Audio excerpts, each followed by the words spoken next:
Well, good afternoon and welcome to this Delphi Economic Forum seminar on the world trading system after the COVID-19 pandemic. I'm Alan Beattie. I'm a senior trade writer for the Financial Times in Brussels. We're in the process, and sometimes, depending on the country, in the early stages of lifting lockdowns across the world related to the pandemic. But obviously, with interruptions to trade and growth already sure to be dramatic this year, thoughts are turning to what kind of trading system will emerge in years to come. Will there be a move towards more government-directed reshoring and other interventions in trade? How much will companies on their own decide to diversify or to shorten their supply chains? And how will relations in the great power triangle of the US, the EU, and China be affected by the pandemic? And more recently, with the resignation of the Director General of the World Trade Organization, Roberto Azevedo, can the WTO, under a new leader, regain its role in regulating global trade and pushing back against protectionism? So to discuss this afternoon, we have a panel with a good mix from different institutions, different countries, and from the private sector. We have Kostas Fragogiannis, the Deputy Minister for Economic Diplomacy at the Greek Foreign Ministry, Michelle Asimakopoulou, who's a member of the European Parliament and Deputy Chair of the International Trade Committee there. Eckart von Unger, who's the Deputy Head of the Federation of German Industries in Brussels, representing German industry to the European institutions. Peter Sandler, who's a Director at DG Trade, in charge of Resources and Information and Policy. And Victor Del Prado, who's the Director of the Council and Trade Negotiations Committee at the WTO. So I'm going to ask them to speak for a few minutes, but before we do, we have a video from Phil Hogan, the European Trade Commissioner. So we should watch that first, and then we will get to the panel. Dear friends, I am grateful for the opportunity to contribute to this important event. Many thanks to the Delphi Forum and Anna Michelle for inviting me. Your discussion today is very timely and very appropriate, because we are still in the middle of dealing with the COVID-19 pandemic, and policymakers have hugely important choices to make in the coming weeks. This is a public health crisis first and foremost, but equally an economic catastrophe of huge proportions. And all sectors of the economy are being hit. Demand has dropped, supply chains are disrupted, and investments are put on hold. The pandemic has proven beyond doubt that we rely on global supply chains to deliver vital goods like medicine and food to where they are needed. Solidarity between trading partners is therefore the optimal route to exit and ultimately recover from this severe shock to our public and economic health. So the European Commission recognises that some things will be different post-COVID-19. There will be a new normal, and we should use this opportunity to address some of the shortcomings in the functioning and governance of global trade. For example, building strategic stockpiles of vital medical and protective equipment will make regions better prepared for future pandemics. Diversifying and solidifying supply chains will make our economies less vulnerable and less exposed to power politics. And strengthening international rules and beefing up our toolbox to protect against unfair practices by others will keep the playing field level. However, we are very adamant that none of these sensible steps should come at the cost of closing down supply chains or limiting trade. On the contrary, an open trade policy will be an important driver for a successful economic recovery plan. For companies of all sizes to reap the benefits of trade in the recovery phase, stability and predictability will be needed in the trading environment. The European Union is making this case forcibly at international level, and we will continue to do so. Meanwhile, in tandem with our international responsibilities, we are conducting an internal review of our European trade and investment policy. We will conduct a wide expert analysis with feedback from our member states, from the European Parliament, and from all key stakeholders, including employers and trade unions.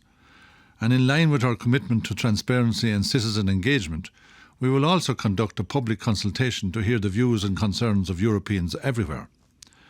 Our goal is to produce a document that will help us to lead from the front in shaping a strong post-COVID global trade and investment environment, with a fit-for-purpose international rulebook underpinning it. What we are advocating is a model of open strategic autonomy. This simply means a coherent set of policies that achieve the right balance between a Europe that is open for business and a Europe that protects its people and companies. So I hope this gives you a flavour of the EU trade agenda for the coming months. And let me conclude by wishing you the best of luck for the Delphi Forum, and I look forward to hearing the outcome of your discussions in due course. Thank you. Well, thank you to Commissioner Hogan for that. Minister Fragogiannis, if I can turn to you first of all, open strategic autonomy is what Commissioner Hogan wants to be the future for European trade policy. What does that mean to you? Do you think that's achievable? Well, a very warm good afternoon from Athens, Greece. Great thank you to the Delphi Forum and to Mrs. Asimakopoulou for the invitation. The pandemic has been a wake-up call for humanity, for it has caused suffering and uncertainty. It put countries under lockdown, devastated countless businesses, while it has taken the lives of hundreds of thousands of people. Moreover, its dynamics are truly unprecedented. The efficiency of globalization is being questioned, while transformative agendas are being moved forward. As we speak today, the first shock has passed and a new debate starts as far as what comes next and how the world would look like. It may be too early for an answer, but some important lessons have already become clear. First lesson is that of the pandemic reminding us how important multilateral cooperation and trust is. The pandemic has shown us the importance of being cooperative when crises hit. It has also shown us that postponing bold decisions can have huge costs. We were not prepared for the COVID-19 crisis, and we are even less prepared for the looming consequences of the economic recession. You see, in complex systems, when things get knocked off track, they do not automatically come back to a steady state. The same goes for international trade, or financial systems, and of course, for the global economy. Now is the time for governments and global corporations to work collectively and show their value by harnessing the best of the world's capabilities to end the pandemic, boost economic recovery, and build a just and sustainable future. Choices made now will shape the global economy for the decades to come. Second lesson is that globalization is here to stay. But it is a system that might well be forced to change in ways that some might welcome and others will resist. Careful attention to the drivers of globalization's future can help nations navigate through and even profit from globalization's turbulence. We now have an opportunity to break with old habits and build a circular, sustainable, and resilient economy. Third, on trade, the WTO predicts global trade could fall by as much as 1/3 due to COVID-19, exceeding the slump seen in the wake of the global financial crisis.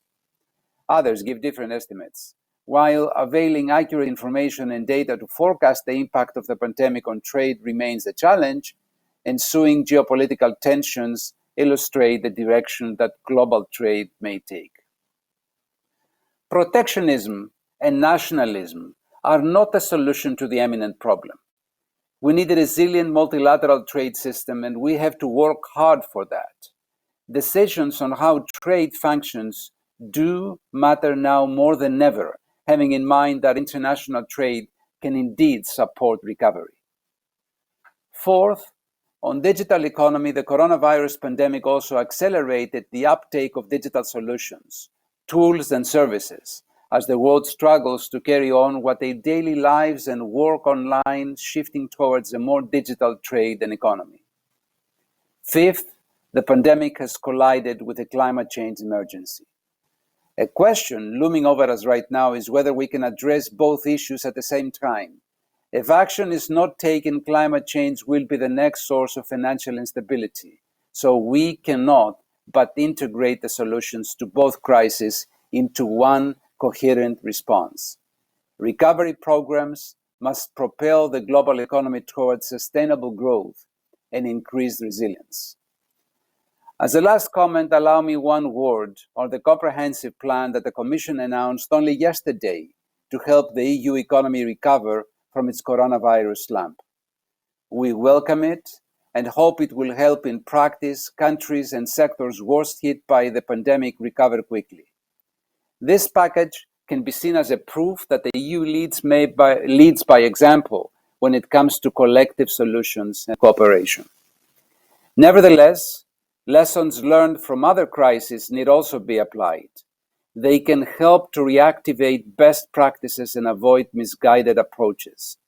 To accelerate a fair, stable, and sustainable economic recovery, one dimension stands for now.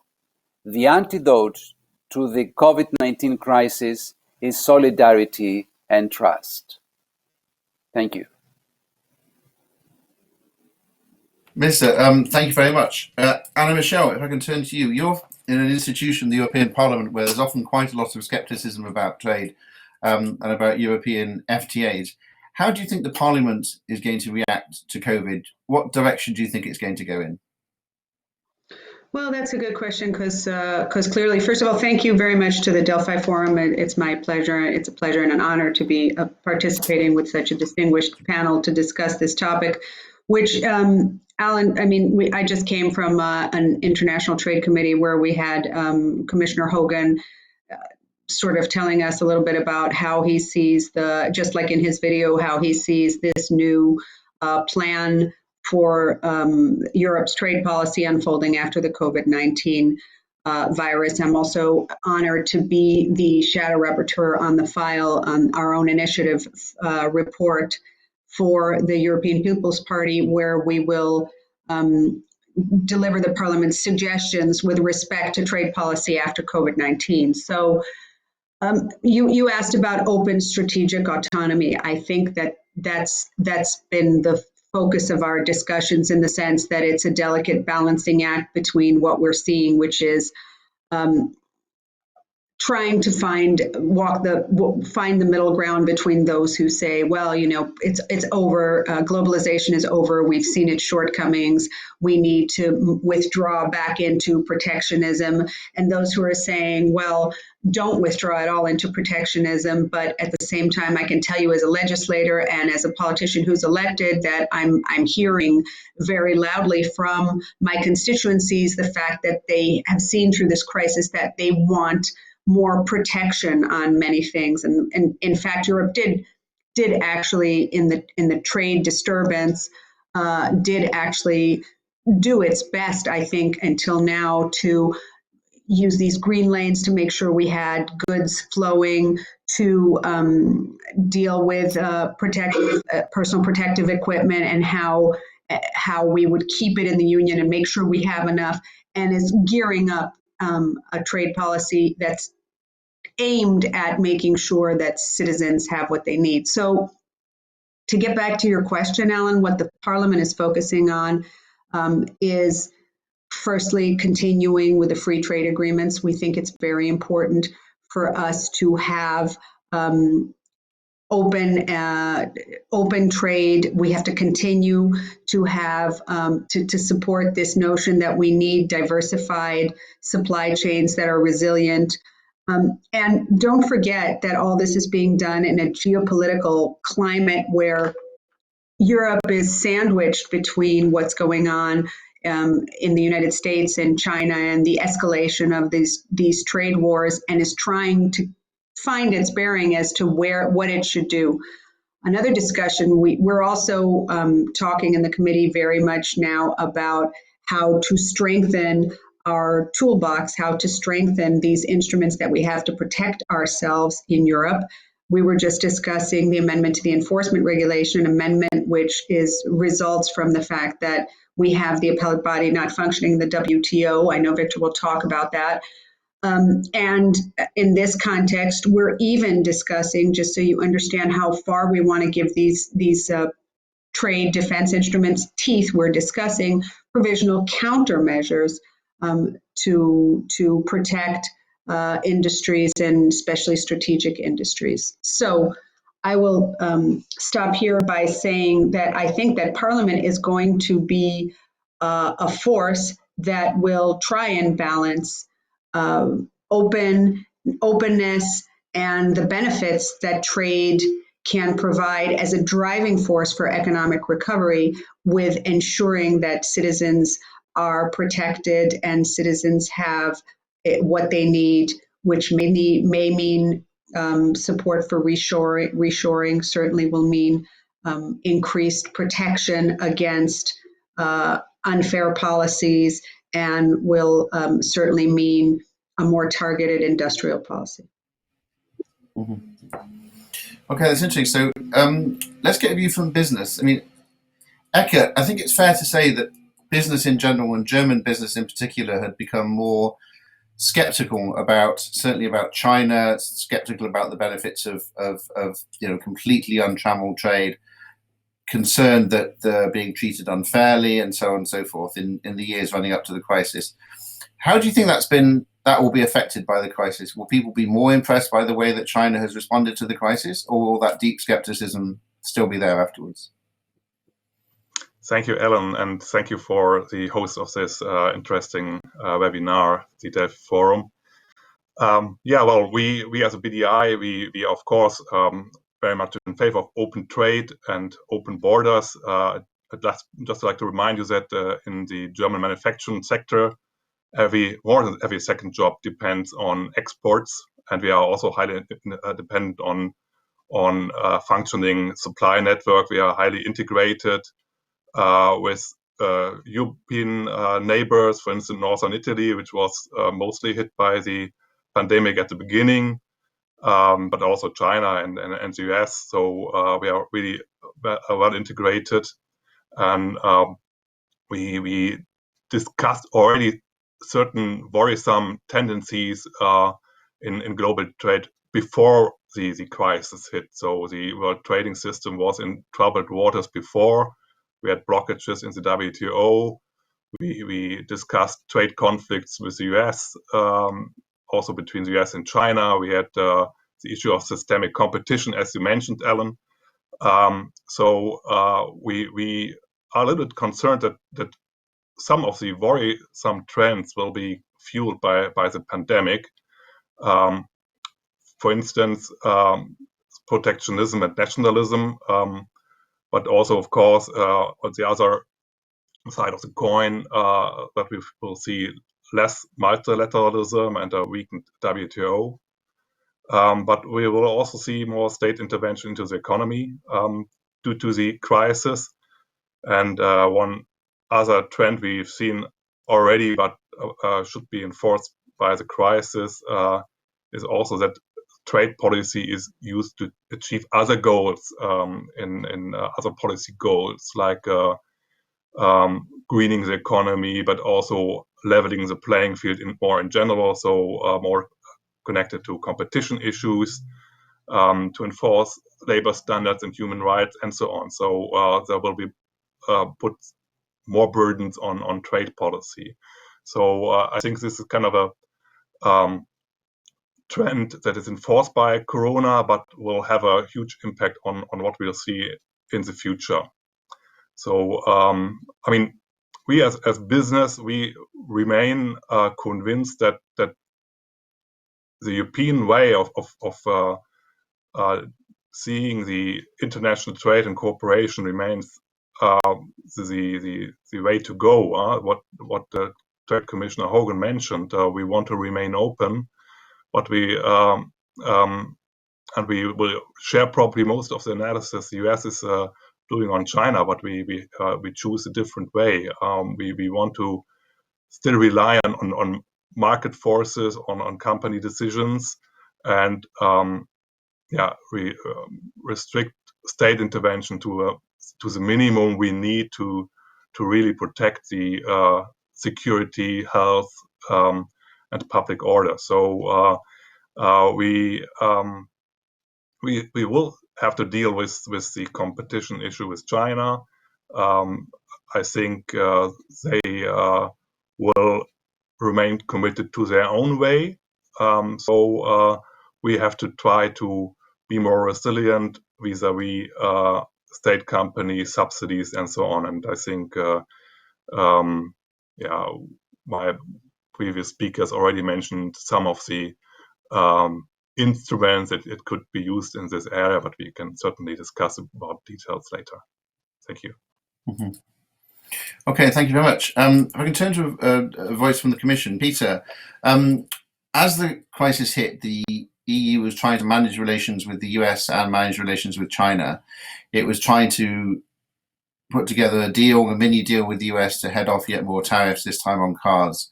And at the same time, trying to keep lines open to China so it didn't get caught up in the US-China trade war. Now, that balancing act was already very delicate. Is that going to get even harder as a result of the crisis and as a result of the escalation in tension you've seen between the US and China during the crisis? Alan, thanks very much, and thanks to the Delphi Forum for giving me the opportunity to participate today. I think you're raising a very pertinent question, partly reflecting the fact that many of the challenges we're going to face going forward are not directly linked to the COVID crisis, but are the results of tensions which are already there inside the trading system. Eckart has also alluded to them. One of those is the complexity of the dynamic between the US and the China-EU triangle in terms of the world economy, in terms of world trade. Let me give a couple of thoughts from a Commission perspective. I mean, obviously, what we are experiencing now is an unprecedented crisis. Different figures have been cited. Our latest numbers suggest that imports will be declining between 19 and 15%. Exports will go down between 9 and 15%. Imports will be falling by 11 to 14%. So really high levels of impact just on trade itself. And the environment in which this has happened has been a twin symmetrical shock on the supply side, on the demand side, which calls for extraordinary responses. We've seen that with the recovery plan that we launched yesterday. But of course, we're fortunate within Europe and in the developed world for being able to afford that kind of response. Here, I think it's important to recognize that trade is very much going to be part of the way out of the current crisis in terms of responding to what will be an asymmetrical entry. Different parts of the world are going to be leaving this and being able to recover at different speeds. And trade, getting it going again, is a low-cost way in which we can move the economy forward. I think the third point is that there were a range of underlying problems that were there even before we hit the corona crisis.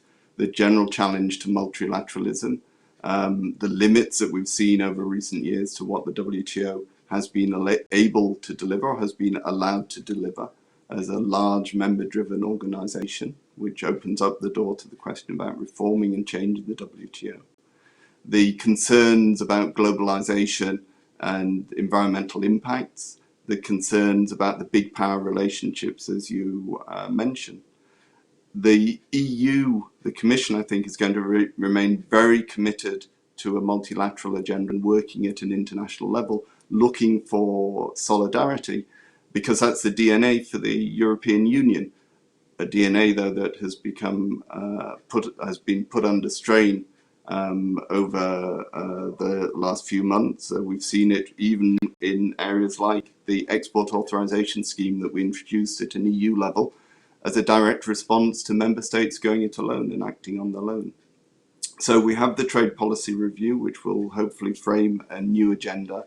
I think within that, there are three things we need to be looking at: how the EU can contribute to looking outwards, but still being able to stand up to EU interests; how we're able to show solidarity with developing partners around the world and fight for the global system, while ensuring that the toolbox we have, whether it's at a multilateral level or within the EU, allows us to remain assertive and to act against those who don't play by the global rules.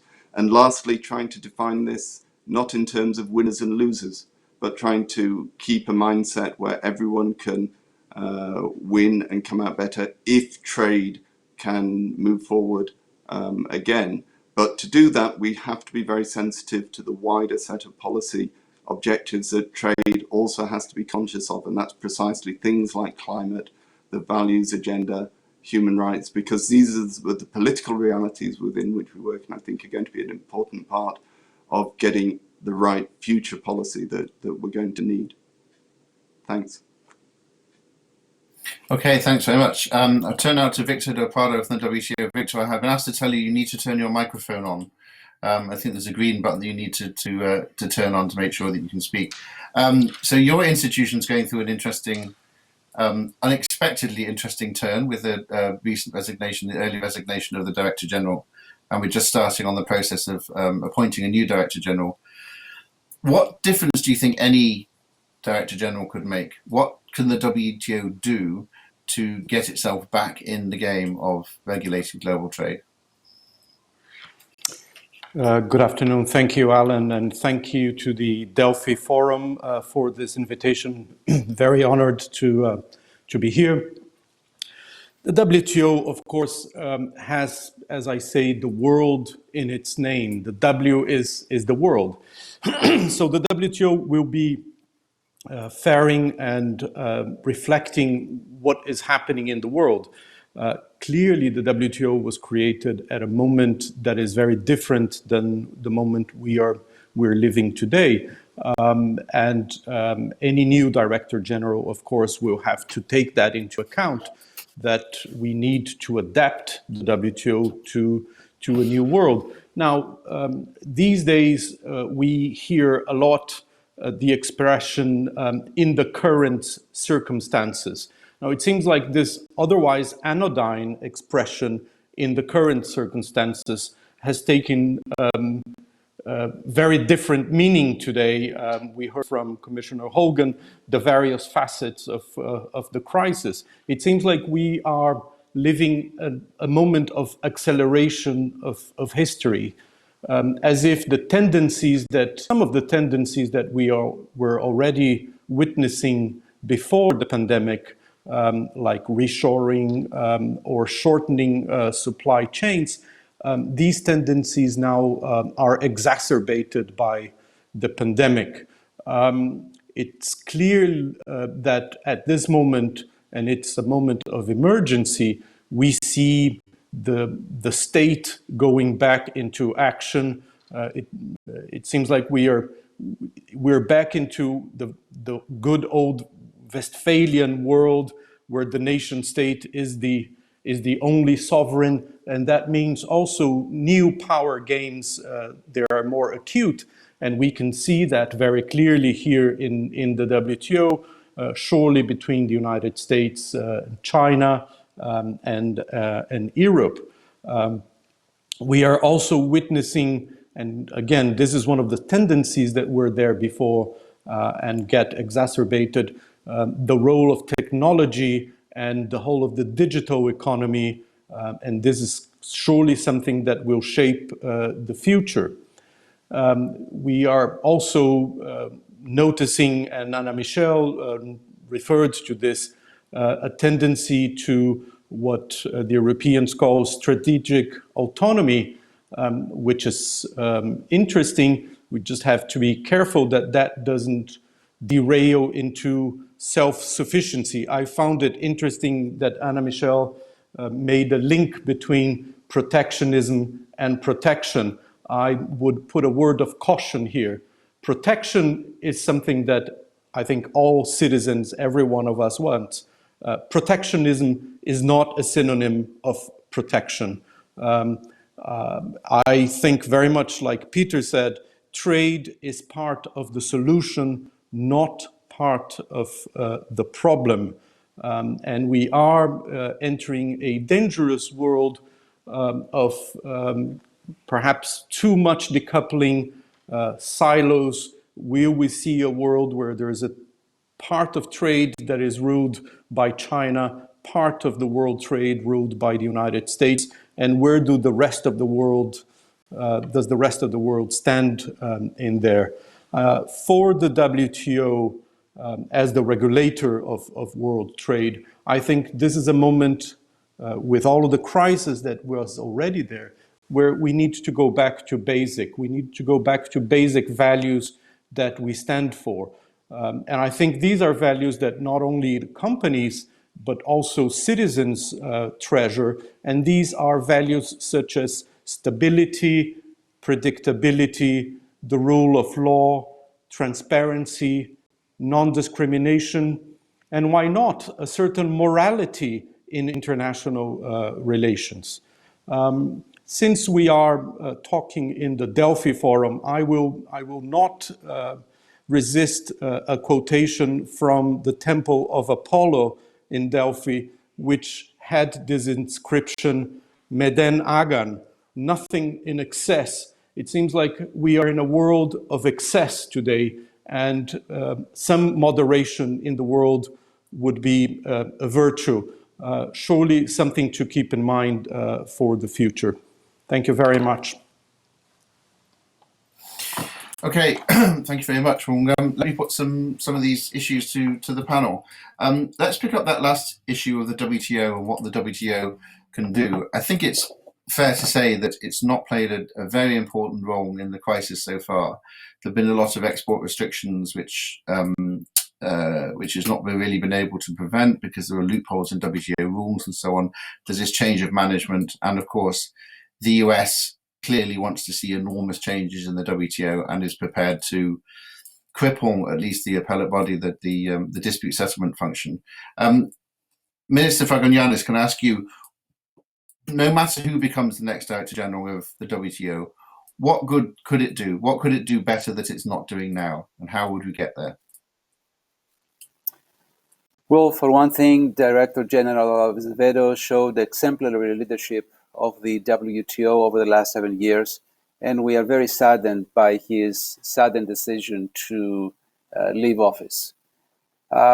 Economic recovery is very important, and we would expect that the WTO needs to go back on track and restore its role in ensuring that trade flows as smoothly and predictably and freely as possible operate as one would expect from a contemporary and modern WTO.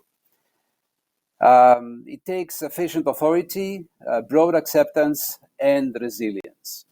On the other hand, there is a certain new set of challenges that needs to be tackled. And it's not only the US-China and EU relationship and trade on the table. It is the reality of protectionism, as was said earlier, and certain nationalist trade tendencies that we see nowadays. If we put the facts on the table, the truth of the matter is that the pandemic made us all realize that there is a shortage of trade in strategic pillars of our economy, especially those that are related to critical medical products. So we, as politicians, need to make sure that we avail to the people of our countries and of Europe what it takes for the critical medical products and for the strategic sectors of our economy. And we need to assess the ways to do that. There seems to be strong political will around the world to strengthen resilience in supply chains and reduce trade dependencies. And on the other hand, there is voices that call for reshoring of certain industrial activities. These having been said, I think the governments need to find a balance and a counterweight between that protectionism, I said earlier, and the nationalist trade tendencies. So what do we expect from WTO? To find that balance, to define this fine line of what is right and what is wrong. And we need to make sure that there is strong interdependence and complexities of the global economy, diversification of critical resources, and at the end of the day, we need to make sure that trade serves the purpose that it is for. It is to provide in a timely manner and in a fair way and in the level play field the products and the services that are being needed for the people of the world, and in particular European Union that we care for so much. Indeed.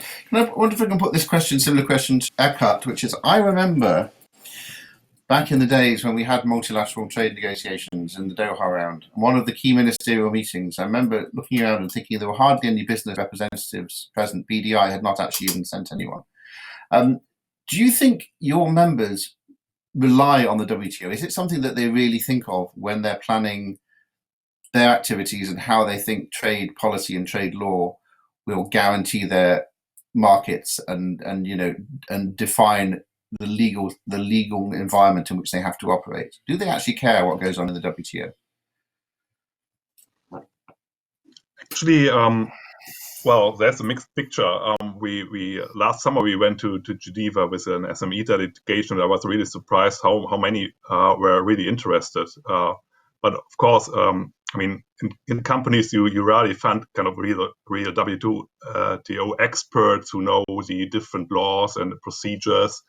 I think this is something more done by us, the business associations or representatives of large companies who are quite engaged in some of the discussions.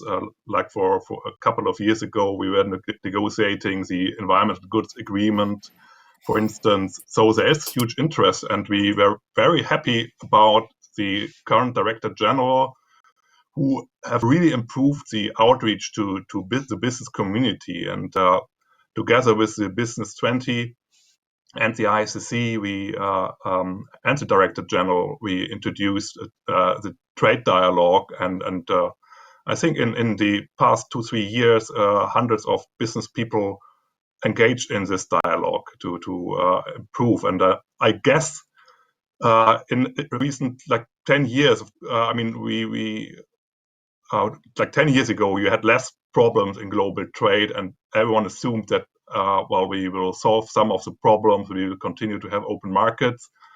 And now that we're experiencing a lot of problems, I think companies will become more aware of what we have with the global rule set and the structured way to handle trade conflicts. I mean, one of the bad experiences in recent years is that we have a lot of trade conflicts, but some of the major players are not relying on the dispute settlement anymore, or don't want to adhere to the rules. And I think this is a point in time where everyone, even managers and companies, realize, global trade rules are hugely important. And I'm afraid, I mean, the WTO will not regain its strength like 10 years ago in some areas. For instance, I can't imagine the US accepting such a strong appellate body in the future, but it would be still important to do everything we can to revitalize this organization and do what we can and look for common interests. And I think there is still the possibility for a way forward in areas that are hugely relevant for our companies. I think of e-commerce, for instance. I think we can't expect a kind of a very ambitious, very broad agreement already in a couple of months. But if we have a kind of basic framework with a critical mass of countries in the next 1 or 2 years, or maybe even 3, it is of great value for our companies. And we've seen this with the trade facilitation agreement, for instance. It took 20 years to be concluded, but at the end it was a major success. We've seen it with the international, the information technology agreement, for instance, with the plurilateral agreement under the umbrella of the WTO, which helped us to save millions and millions of custom tariffs. So I think cooperation in Geneva will be hugely complex and difficult, especially because I'm not so optimistic whether we, the US and Europe, can really convince China to take concessions regarding transparency on subsidies and areas that are critical for the US to really engage back in Geneva. But we don't have a kind of a better option, and so we have to try our best in the WTO to make things going. But I think our companies, they don't rely on WTO rules alone. I mean, we have huge support among our members for the trade agenda of the EU if it comes, for instance, to bilateral agreements. And we've seen they are also politically difficult to conclude, but once they are in place, they are very beneficial, and there's still room to improve them and make them even easier to use for our SMEs. So I think there's still a role to play, an important role to play for the WTO, but things won't become much easier. Okay, thank you very much. Let's switch subjects a bit. We had a question come in from Charlotte Samalin, who's the ambassador of Sweden to Greece, towards DG Trade, towards Peter at DG Trade, though I guess Anna Michel would be interested in your views as well, which was early in the crisis, we saw lots of obstacles to companies getting supplies, and particularly supplies, obviously, of medical equipment. And the EU ended up imposing export restrictions. Now, how can we ensure that when there's another crisis and more shortages, we don't get that kind of problem in the future? Well, this actually was concluded just yesterday. I think it ended on the 26th. But what do we do in the future? We stockpile. We make an industrial policy that makes sure that we can produce what we need.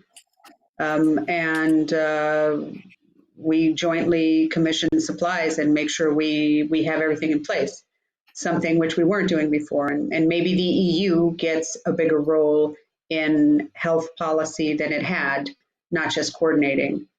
But I'd like to come back to this. So this is a let's say this is a manifestation of strategic autonomy. We want to be strategically autonomous with respect to PPE and health related issues.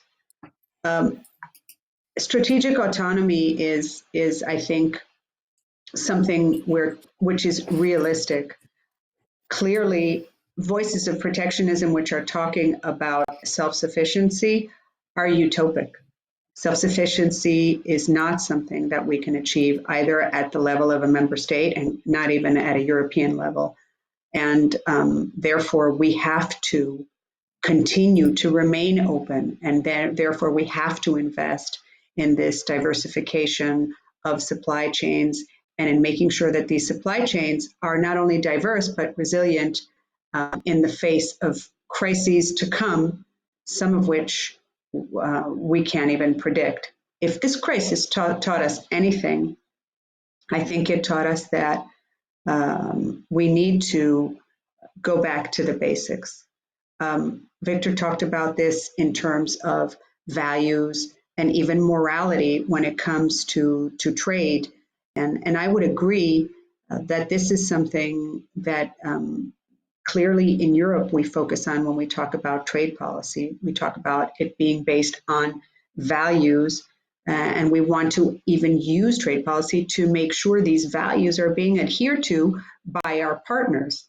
And if I can just make one more comment with respect to the interesting thoughts about the WTO, because we talk about this in Parliament all the time, and we're big fans of the multilateral rules-based trading system and the role that the WTO has played in supporting this for years and years, and we would like it to happen for years to come, but it's very clear that the WTO needs to be reformed.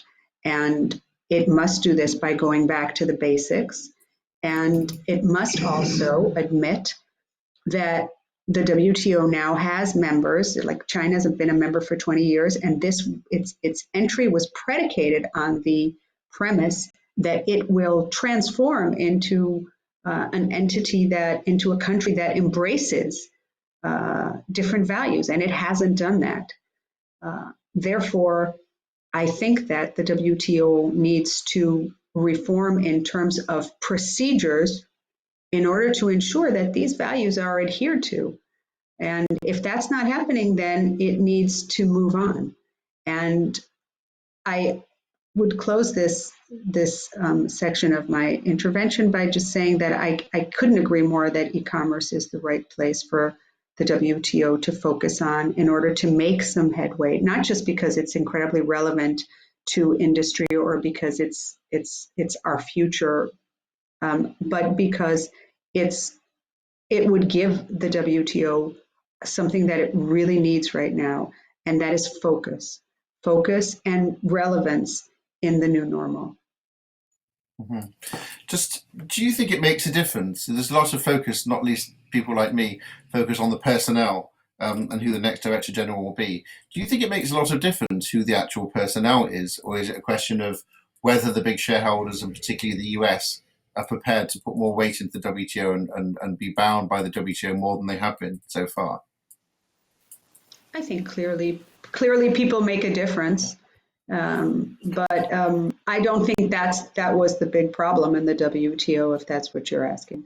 I think that whether we will all put our weight behind it and continue to support it as in its role is much more important, as well as its agenda, and whether it will be successful in reconvincing the world of its, let's say, capability.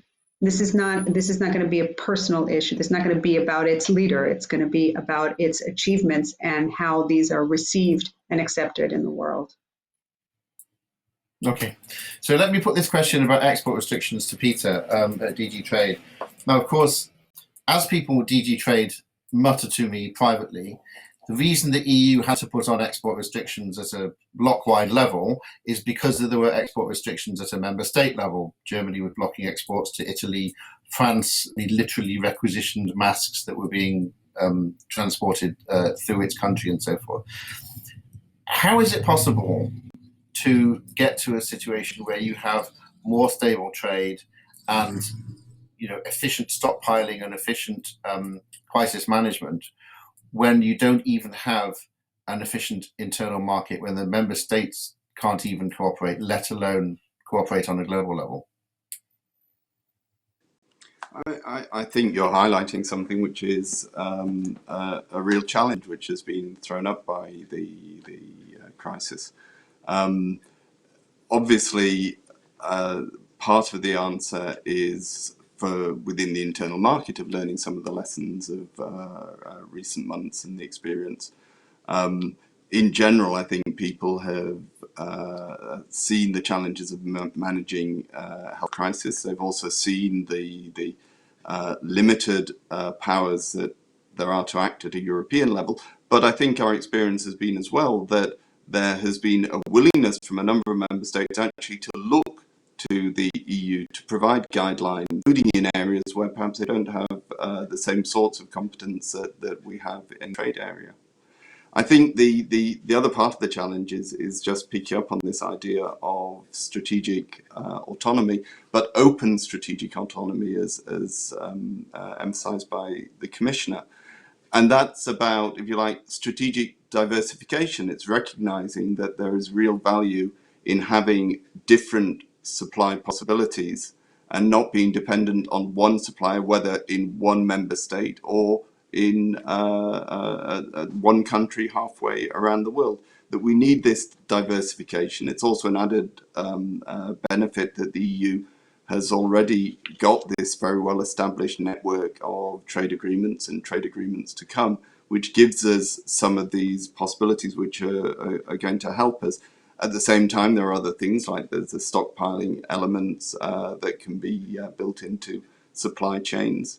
And I think the last element is that we need to make sure we create a framework we can enable choices, but the choices essentially are largely ones made by businesses and business operators rather than public officials. And there's a balance that has to be struck there as well. If this is a question of diversification, I mean, let's look at different industries. But I was talking to somebody from a car company once, or a car components company, who said, "Look, you want us to diversify, okay? If we have to buy the same component from 3 different suppliers, we will be bust. And we will be bust by the time the next pandemic comes. It's actually enormously expensive to diversify. And clearly within the EU, you can't have every single member state diversifying. You can't. Luxembourg can't have its own ventilator industry. Malta can't have its own face mask industry. How realistic is it, this diversification agenda, given how hugely complex and expensive a lot of supply chains are these days? Really going to be a big challenge. This is part of what I think we'll be exploring as we move forward now in the recovery plan, because part of the recovery plan is indeed identifying which parts of the economy are strategic, which need support in terms of the recovery, but also going beyond that, looking in terms particularly of the health area. What are the things that we can be doing? And I think you're quite right in saying it's just not efficient for this to happen just at a national level. There has to be some coordination and some role for European policy in trying to shape this and get it right. Okay, so Victor, can I come back to you? I realise that the secretariat that you work for doesn't actually make the rules as such, but if there were one area of rules you think needs fixing or needs expanding in the WTO, what would it be? What area do you think we need new multilateral disciplines in order to avoid some of the problems with protectionism and so forth that we've seen? Thanks, Alan. The obvious one is the disciplines on subsidies. This goes to the heart of the types of economic models that we have witnessed in the past in terms of the divergence between the US and China, who is a government company, who gives subsidies, and in the current environment where governments are, I guess, justifiably going to grant loads of subsidies to their companies. This is one area that we need to take a fresh look at. If I may quote another area, of course, it's not to reform, but to craft new rules is the one that has been mentioned here by several of you, and that's the e-commerce and the digital economy as a whole.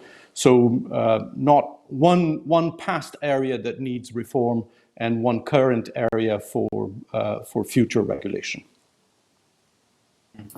One other issue that someone's just brought up is to do with